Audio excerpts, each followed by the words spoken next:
Welcome back to monk and Parmanu. आज की video में हम बात करेंगे किरचॉफ सेकंड लॉ या फिर किरचॉफ लूप रूल। तो किरचॉफ का जो लूप रूल है वो सर्किट्स के अंदर कैसे अप्लाई किया जाता है, आज की वीडियो में हम इस बात को समझेंगे। तो इन सभी टॉपिक्स के अगर आपको हैंड रिटन नोट्स चाहिए हैं तो आप PDF फॉर्म्स में उनको डाउनलोड कर सकते हैं मेरी वेबसाइट से, जो कि है mparmanuphysics.blogspot.com। लिंक जो है वो डिस्क्रिप्शन में आपको मिल जाएगा। टॉपिक वाइज PDF आप डाउनलोड करें और अपने नोट्स भी तैयार करें। तो आज की वीडियो को शुरू करने से पहले इस चैनल को सब्सक्राइब करके रखें ताकि जब भी मेरी वीडियो आए आपको मिल सके। तो चलिए शुरू करते हैं आज की वीडियो।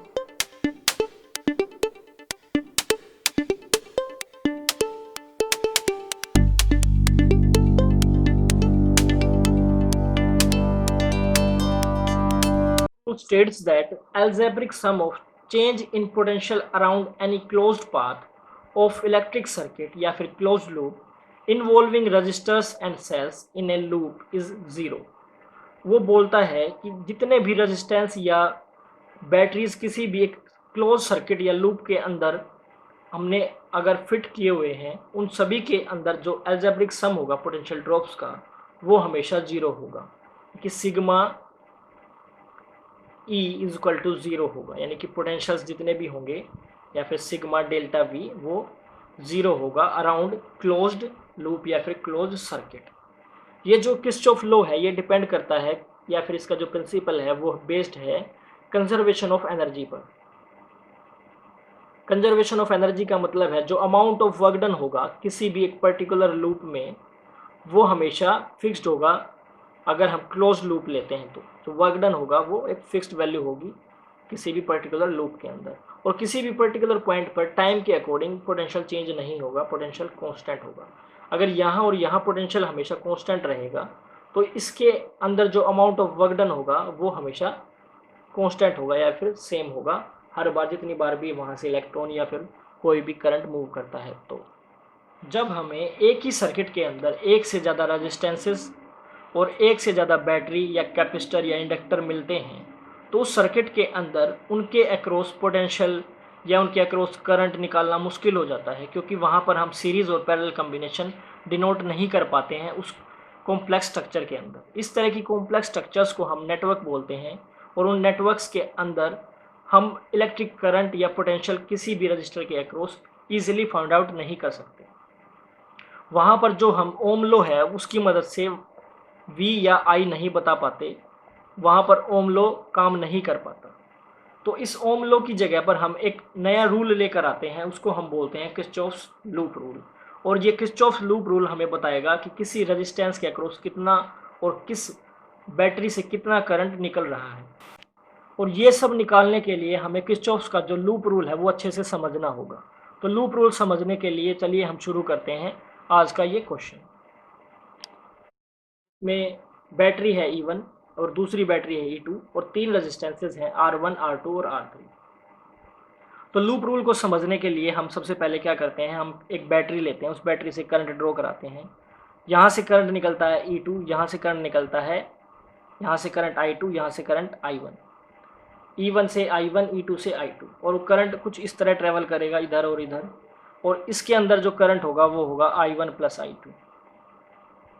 हमें ये बात पता होनी चाहिए जितना करंट वहाँ से निकलता है उतना ही करंट अंदर जाता है। तो यहाँ ऐसे घूमकर आएगा तो दोबारा अंदर जो जाएगा वो होगा I1, और यहाँ से जो इस तरफ घूमकर इस तरफ आएगा अंदर, यहाँ वो होगा दोबारा I2। तो यहाँ जंक्शन पर क्या होगा, यहाँ होगा I1 I2, इस तरफ I1, इस तरफ I2 निकल जाएगा वापस जैसे था वैसे। अब इस क्वेश्चन के अंदर हम एक लूप लेते हैं जिस लूप के अकॉर्डिंग हमें वहाँ पर क्वेश्चन सोल्व करना है। तो सबसे पहले हमने नाम यहाँ पे लिख दिया है, तो मैं यहाँ से स्टार्ट करता हूँ। अगर मैं स्टार्ट करता हूँ C, B, E और D से, लूप है मेरे पास C, B, E और D, C। तो यहाँ से मैं देखता हूँ कितने रजिस्टर्स मेरे इस लूप के अंदर आते हैं और कितनी वोल्टेजेस आती हैं।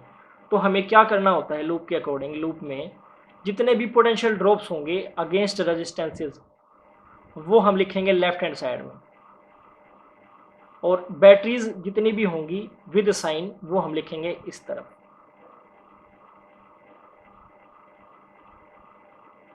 लेफ्ट हैंड साइड में हमेशा पोटेंशियल ड्रॉप और राइट हैंड साइड में बैटरीज। अगर आपको नेगेटिव साइन मिलता है चलते हुए करंट की डायरेक्शन में, तो वो हमेशा बैटरी हम लिखेंगे पॉजिटिव। अगर पॉजिटिव साइन मिलता है तो हम लिखेंगे नेगेटिव, अपोजिट लिखेंगे। या फिर इसको हम इस तरफ अगर सम करेंगे तो वो इस तरफ आकर ऑटोमेटिकली साइन चेंज कर लेगा। तो मैं यहाँ से चलना स्टार्ट करता हूँ। करंट की डायरेक्शन कुछ इस तरह है। करंट की डायरेक्शन में मुझे रेजिस्टेंस मिला है। अगर करंट की डायरेक्शन में ही हम चल रहे हैं ऐसे ऐसे ऐसे, और उसी डायरेक्शन में करंट फ्लो करता है किसी भी रेजिस्टेंस के अंदर, तो उस रेजिस्टेंस को हम लिखते हैं पॉजिटिव। तो वो होगा I1 प्लस I2, रेजिस्टेंस है R2, ये होगा पोटेंशियल W इसके एक्रॉस। अब इस तरफ निकलते हैं, इस तरफ आगे, इस तरफ आगे, यहाँ हम पहुँच गए R3 के पास। R3 में हम जा रहे हैं इस तरफ और करंट भी इस तरफ, तो हम इसको लिखेंगे पॉजिटिव R3 I2। और दोबारा हम आ गए यहाँ पर, और कोई यहाँ पर पोटेंशियल ड्रॉप नहीं है, वो सिर्फ है बैटरी। बैटरी का नेगेटिव मिला है तो हम लिखेंगे बैटरी को पॉजिटिव, यानी कि E2। इस तरह हमारे पास इक्वेशन आ गई I1 R2 plus I2 R2 plus R3 I2 is equal to E2। ये इक्वेशन 1 हो गई। ये हमारी इक्वेशन 1 है।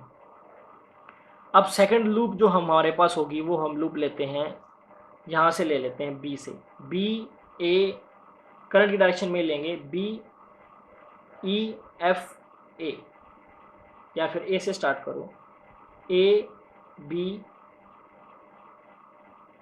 E F, A B E F A। इस तरह हमने लूप ले ली। इस लूप के अंदर हम वैल्यू लिखते हैं। यहाँ से चलेंगे करंट की डायरेक्शन में, तो सबसे पहले हमारे पास आएगा R2, I1 plus I2 R2। अब करंट की डायरेक्शन में चलते हुए कुछ इस तरह, यहाँ हम चले थे कुछ इस तरह, और यहाँ कुछ चले हम इस तरह। एरो लगाना ज़रूरी होता है, एरो लगा दो। इस तरफ इस तरफ इस तरफ ऊपर गए हैं तो यहाँ मिलेगा R1 प्लस R1 I1, और कोई बैटरी नहीं है सर्किट के अंदर, या फिर और कोई रजिस्टर नहीं है, सिर्फ है E1। तो E1 की वैल्यू अगर नेगेटिव मिला है तो पॉजिटिव वैल्यू लिखनी होगी E1 की, कुछ इस तरह। इसको हम सोल्व करते हैं तो ये I1 R2 plus I2 R2 plus R1 I1 is equal to E1। ये इक्वेशन हमारी 2। इक्वेशन 1 एंड इक्वेशन 2 अगर हम माइनस कर देते हैं तो हमें क्या मिलता है। मैं इक्वेशन 2 माइनस 1 करता हूँ। Equation 2 minus equation 1, I1 minus I2 is equal to क्या होगा, इजक्वल टू होगा ये है, ये कैंसिल आउट, ये cancel out, R1 I1 minus R3 I2, ये हमारे पास बचेगा। तो ये टोटल या फिर सिग्मा E है और ये सिग्मा IR है। तो इस तरह हम पूरे जंक्शन के अंदर अपना किरचॉफ लूप रूल लगा सकते हैं और फाइंड आउट कर सकते हैं टोटल चेंज इन पोटेंशियल, जो कि हमेशा इक्वल होगा। अगर मैं इसको इस तरफ कर देता हूँ, सिग्मा माइनस सिग्मा IR, वो इक्वल टू 0 होगा। ये हमें बताता है कि चेंज इन पोटेंशियल कितना हुआ है। अगर बैटरीज ने इतना दिया, ड्रॉप इतना हुआ, तो चेंज इन पोटेंशियल कितना मिला होगा, वो हमें 0 मिला है। तो इस तरह हम क्या कर सकते हैं, कोई भी सर्किट्स के अंदर किरचॉफ लूप रूल लगा सकते हैं।